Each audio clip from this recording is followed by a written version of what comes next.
On this vote, the yeas are 210, the nays are 199. The bill is passed.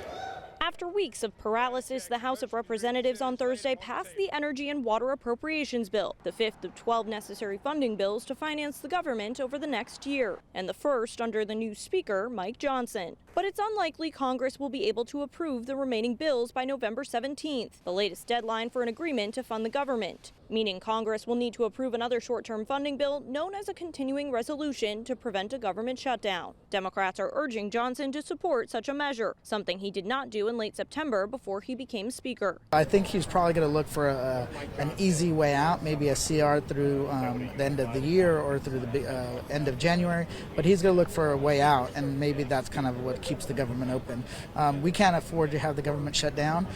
If he wants a longer spending bill, he needs to negotiate with the Democrats in the House. Many Democrats have not worked with Johnson, but they are concerned by his policy views. Some analysts say they have a right to be wary. Well, it's one thing to be a backbenching bomb thrower who nobody's heard of. It's quite another to be in charge of the whole circus. And in addition to having to bring many Democrats and moderate Republicans along with him on things like federal funding, there's the reality of the U.S. Senate, which is run by Democrats and Senator Chuck Schumer of New York. And of course, the president is a Democrat as well.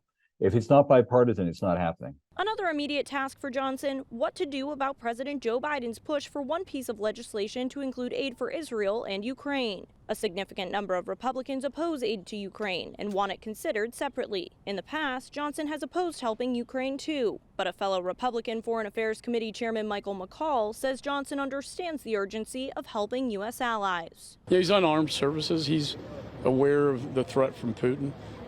Jake Sullivan told us today that Putin has said that if the United States pulls out, that they will take over Ukraine in a week.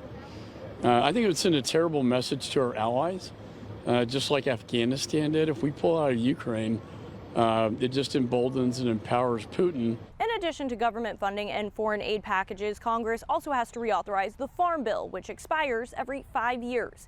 If Congress fails to do so, nutritional assistance and farm commodity support programs will run out of funding. In Washington, Cassie Simeon, Spectrum News.